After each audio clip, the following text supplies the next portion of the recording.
AITAH for refusing to let my parents be alone with my daughter after I found out the truth about an old family friend? Growing up, Uncle Ted was always around. Originally, I played with his kids. Then one day, his kids stopped being around, and Ted disappeared too for a bit. He eventually re-entered the picture, but I never saw his kids again. I once asked my mom what happened to my friends, and she said they went to live with other family members. I was pretty sheltered and raised in a don't-talk-back household, so it didn't seem odd at the time. Ted seemed to always be around. He'd babysit me and my brother, take us places, always bought us gifts. He wasn't our biological uncle, but was close enough to our parents that he was around. Then when I was 13, he abruptly disappeared from our lives. I asked my parents what happened, but wasn't told, and basically again got the don't talk back, just move on. I was a little sad, but in time, got busy with other things and didn't think too much of it. I'm now married with a daughter of my own.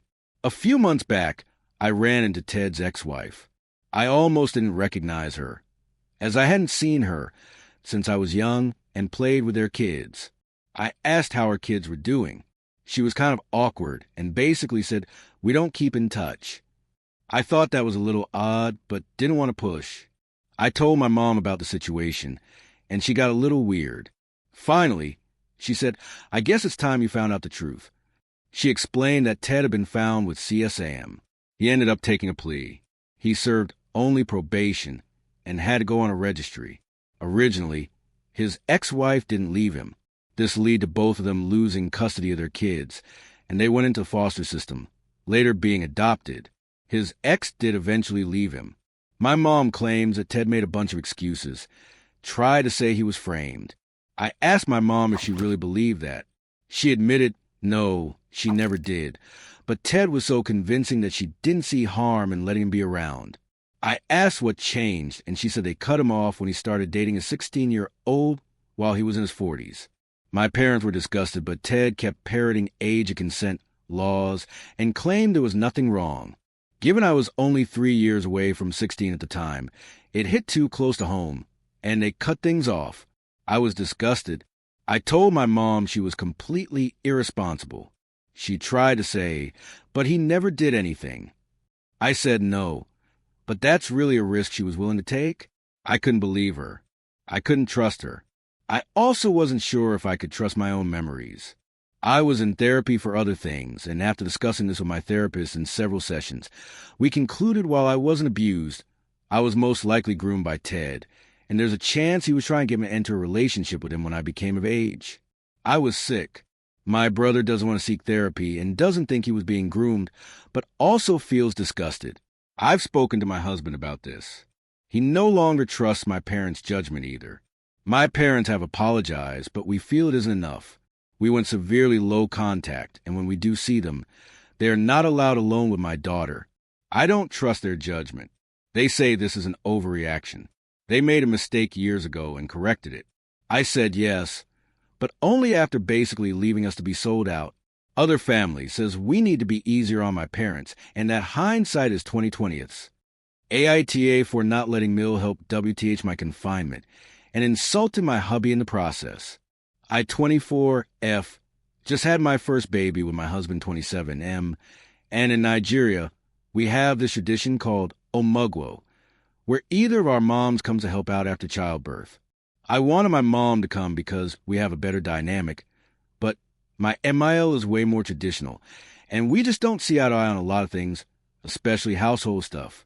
Lately, I've been really struggling postpartum. I don't like being touched. I'm super sensitive to light and sound, and everyone has respected that except my MIL. We've always had a decent relationship, just not when it comes to how things should be done around the house.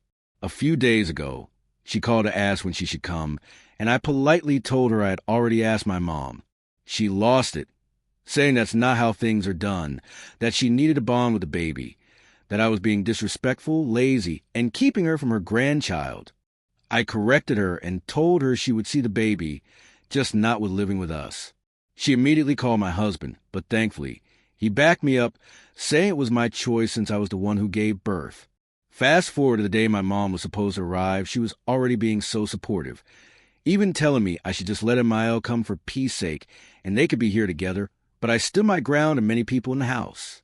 Not even a minute after my mom arrived, and Miles showed up with FIL in her bags, ready to move in. I told her no, she wasn't staying here. She completely lost it, yelling that I was a bad DIL, an even worse mother, and that I wasn't giving my child what he deserved. At that point, I snapped.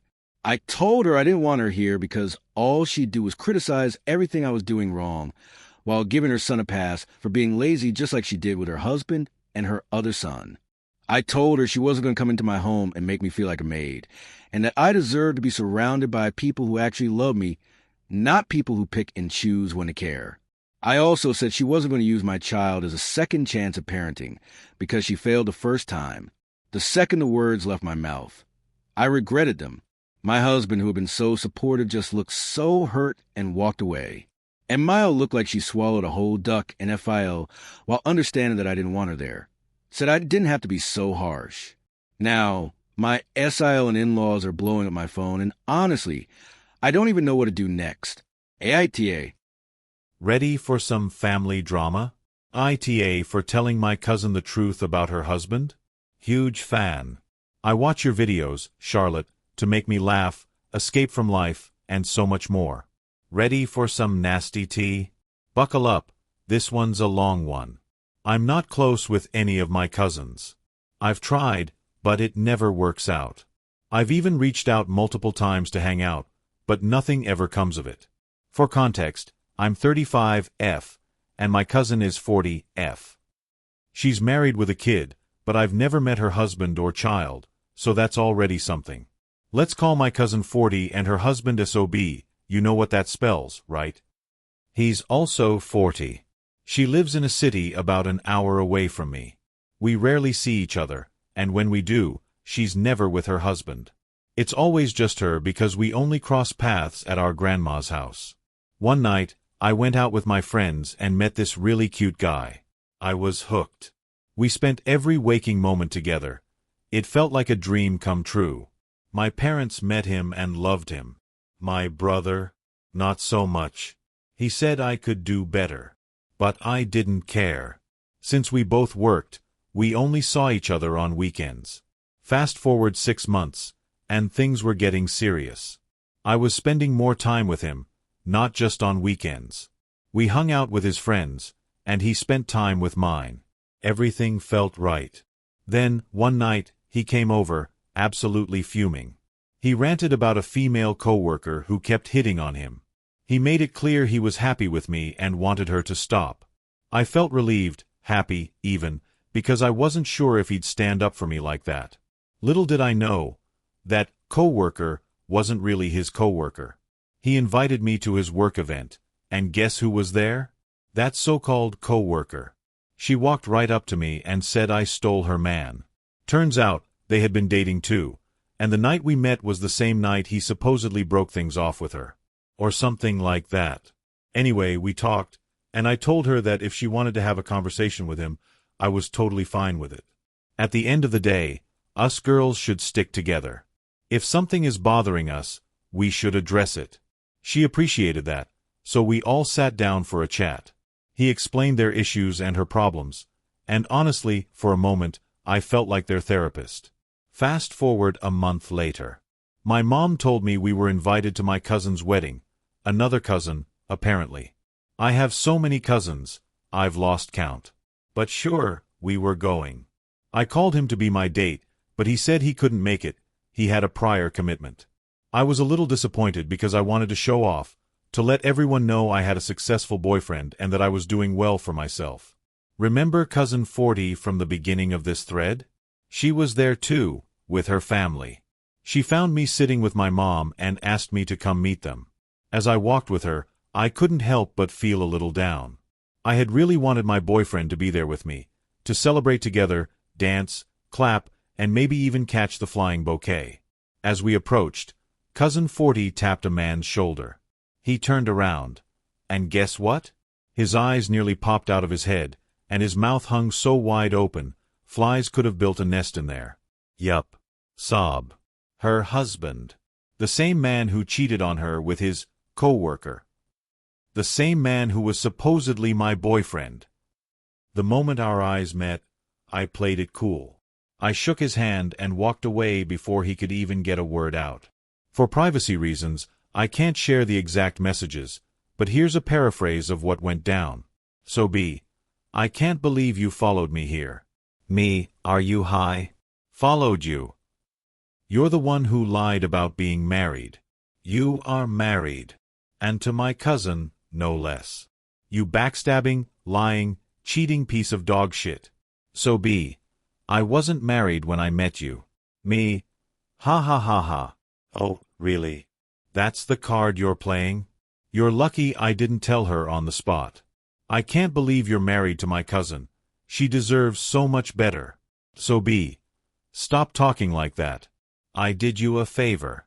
No one was interested in you, and I gave you a chance. Me, say another word, and I'll expose you for the asshole you are. So B, expose me? Honey, I'll tell her you're a stalker. Me, oh, that's how you want to play it? Fine. After that, I went straight to my mom and told her everything. She was livid. She wanted to confront him right then and there. So, we asked to speak with Cousin 40 privately.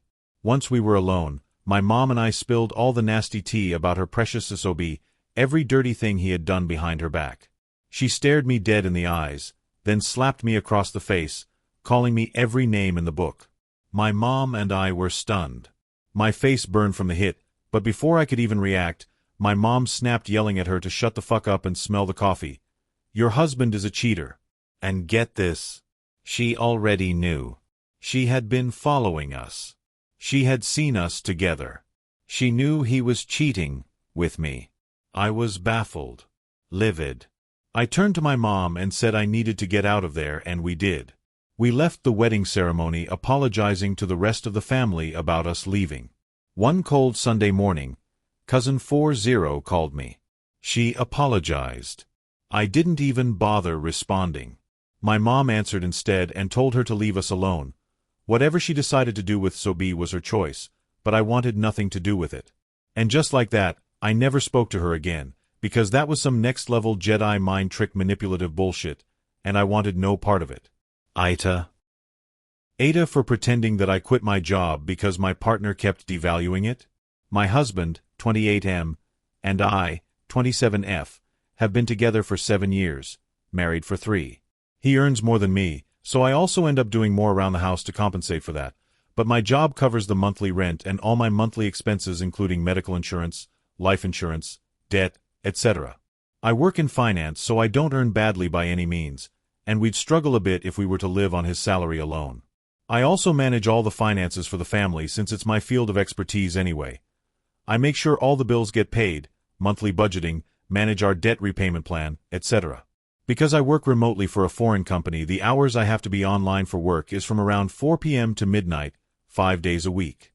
He wants to go out for dinner with a friend, just him, his friend, friends GF and me, and despite him knowing what my work schedule is and me reminding him I can't just come and go as I please, they went ahead and planned it for next Friday. Friend and friends GF are also very aware of my schedule, and I've spoken to them directly about it too. Fridays are my worst days, and ones I absolutely can't mess with because of strict work deadlines. I also have a recurring meeting with an important client on a Friday night at 8 p.m. Once again, I've made them all aware of this multiple times, and it gets ignored.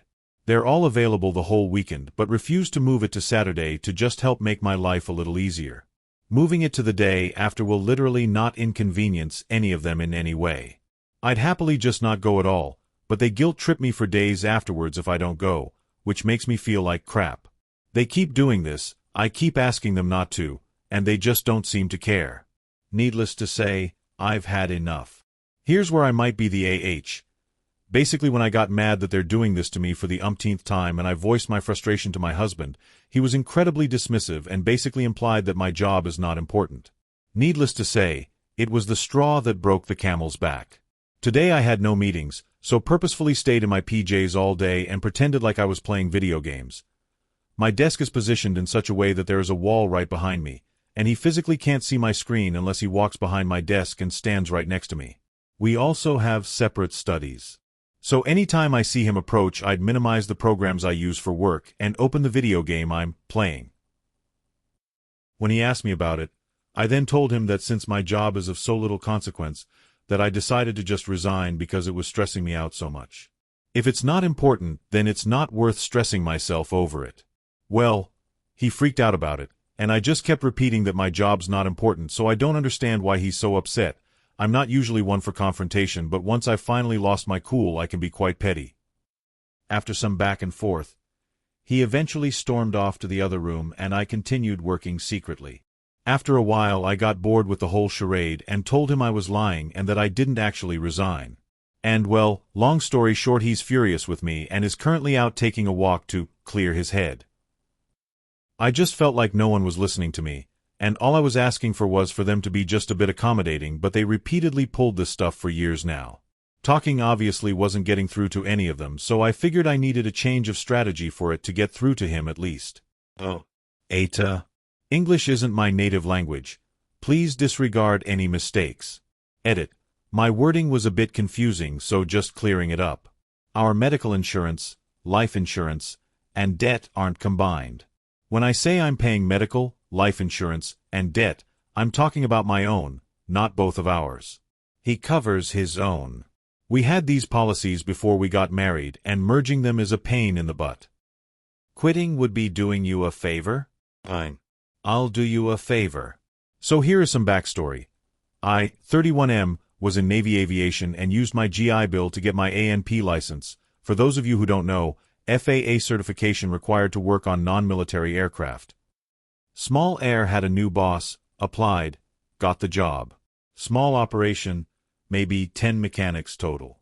I grew up with an older crowd, so I typically get along great with people in their 60s. I've watched all the old shows, know their music, etc. They usually love me. Except for one guy. Let's call him Ray Ray. Well, Ray Ray was a grumpy stick in the mud. For some reason he hated me. Maybe because of my annoying personality.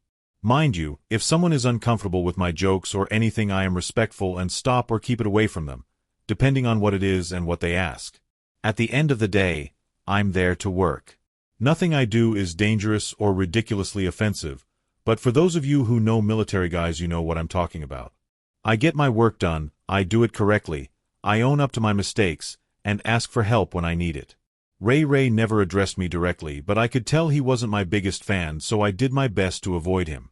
Well, over the next 2 years, he made it my mission to nitpick and find reasons to complain to try to get me fired.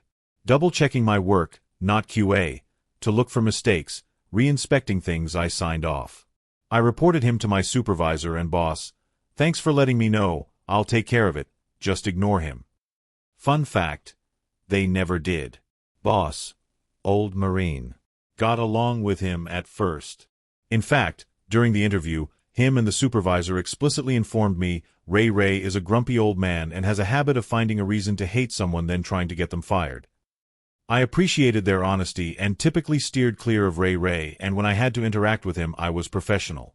Boss seemed to brush off complaints from Ray Ray, which made me feel like he had my back. There was a guy a few years younger than me, let's call him Javier, but had been there longer. We became friends, and he showed me how to do certain inspections. I specialize in electrical. Because of our specialty, we became the dynamic duo. We volunteered to go fix problems out in the heat/rain, and would work through lunch/break and get overtime until it was resolved. Then things with boss changed. Authorized overtime. Yelled at me on the hangar floor for working too much. This happened 2 times during overtime season. Later, Javier and I had an issue that just wouldn't go away. Boss was no help, neither was supervisor. Boss suggested we contact the manufacturer. We did. Got a recommendation and tried. Boss told us the manufacturer was stupid and they just build the product, they don't fix it. Then told us that we wasted our time and shouldn't have bothered. He then gave us a suggestion. Javier and I tried to explain fluid laws and explained why his suggestion was not physically possible to have been the issue. He demanded we do it. Javier and I agreed to do it. We agreed with each other that if it worked, we would go apologize to boss and ask why he knew it would work. If not, We were clocking out and leaving. We ended up clocking out and leaving. Too much to include also happened. I had been applying elsewhere already but hadn't heard back. One day, Javier and I were working on a plane with a required item. Not due for inspection. Finally close up the bird and get it ready to fly. We see that Ray wrote up a bullshit discrepancy. It didn't affect airworthiness, so we deleted the write-up. No big deal. Much drama followed but ended up resulting in my firing a few days later, or so boss thought. He called me in and proceeded to lay out all the reasons I was fired. The main thing to take away from his side is that he told me that when Javier and I walked off the job we should have quit because we would be doing him a fucking favor. I responded calmly, but not with professional language, that one. I had reported Ray for targeting me and nothing was ever done too. They warned me about him when they hired me, so they knew he was an issue and never did anything about it. 3. I always changed my behavior if I was asked and tried my best to keep it away from those who didn't care for it. By the way, just Ray. 4. A few more but not important for the story. Boss realized that firing me could possibly give me legal recourse due to 1 and 2. Then told me to get back to work. Not 5 minutes after I left his office, I got a call for a job. I accepted on the spot. I told Javier, aware of my conversation with boss, that I was going to do boss a favor. Fuck boss, I would grab my shit over the weekend and come in to quit Monday. The next day, I realized that didn't work out logistically, so I packed my box, got a parts guy to load it in my truck with a forklift, and went to drop it off at the new job. Number 2 weeks. Just packed my shit and left. I texted Javier and told him I would be back to drop off my uniforms and airport badge. He told me that I would have to give it to him in the parking lot because I wasn't allowed in the building/hangar anymore. Apparently someone saw me leaving with my box and asked boss, "Did OP quit?" I saw him take his box and leave. Boss came out to the hangar floor absolutely enraged. "Fuck that motherfucker. I don't want that piece of shit back in my fucking building." Etc. Javier got in trouble for going through my box. For non-mechanics, this is a thing. Basically just making sure you aren't taking company property when you leave. He didn't care because he hated boss and it was worth it to see him that pissed. Parts guy got in trouble for using the forklift without asking boss. But same thing. I dropped off my badge and uniform to Javier, who said that boss locked himself in the office then went home early. I thought that was the end of it, but then I hear from Javier that after my leaving he keeps talking shit. So I inform Javier, Andy, Robbie, and Quentin about job openings at my new place. Quentin gets hired about 3 months later and apparently boss still has a hard-on for me. So now, every time there is an opening, I refer all my old co-workers. Hopefully I can poach every decent mechanic he has, making him look bad to his boss for the turnover during his time in his position. I've been at my new place for about 8 months and I occasionally hear from old co-workers that boss will bitch about me. Apparently I'm living rent-free in his head. Oh yeah, I almost forgot. Quentin said that during his exit interview that he hated me and that if he ever saw me in public he would knock me out. I pray that he does. Please, for the love of God, assault me in public, in front of witnesses. I would love the lawsuit. Edit. Just figured out how to do this. In Quentin's exit interview, boss told Quentin, "Thanks for at least giving me a 2 weeks notice, unlike that motherfucker OP. I swear to God if I ever see that guy out and about I'll knock his little bitch ass out." Also, apparently this got lost when I originally tried to add it, but in my state, my understanding is that you have up to 1 year after leaving a job to file a complaint with the labor board for harassment/retaliation. I have everything documented, so depending on if I hear about him talking more shit, I may just file a complaint considering that I had to quit because he ignored me repeatedly reporting Ray. AITAH for refusing to share my inheritance with my sister after she excluded me from her wedding. I-28F recently received an inheritance from our grandparents who passed away last year. They left a sum of money to be split between me and my sister 32F. For context, my sister and I have had a strained relationship for years. 3 years ago, she got married in a lavish ceremony and deliberately didn't invite me. When I asked her why, she said her husband's family was paying for most of the wedding and they had a strict guest limit. I later found out through social media that several of her friends who I barely know were invited, and even some distant cousins we haven't seen in years. I was deeply hurt by this exclusion, especially since we're sisters. I tried to talk to her about it multiple times, but she always dismissed my feelings and said I was being dramatic. Fast forward to now. Our grandparents will specified that their money should be split equally between us, but there was a separate account with some investments that wasn't explicitly mentioned in the will. The executor of the estate, our uncle, said this account could be distributed at my discretion since I was the one who helped care for our grandparents in their final years. I visited weekly, helped with groceries, took them to appointments, etc. My sister visited maybe twice a year. This account amounts to about $15,000. I've decided to keep it for myself, considering the emotional damage from the wedding situation and the fact that I was the one who actually helped our grandparents. When my sister found out, she exploded at me, saying I was stealing her rightful inheritance and that family issues shouldn't affect financial matters. Our parents are split on the issue. Dad thinks I should share it equally, while Mom thinks I deserve it for the care I provided. So, AITAH for keeping this extra inheritance money for myself.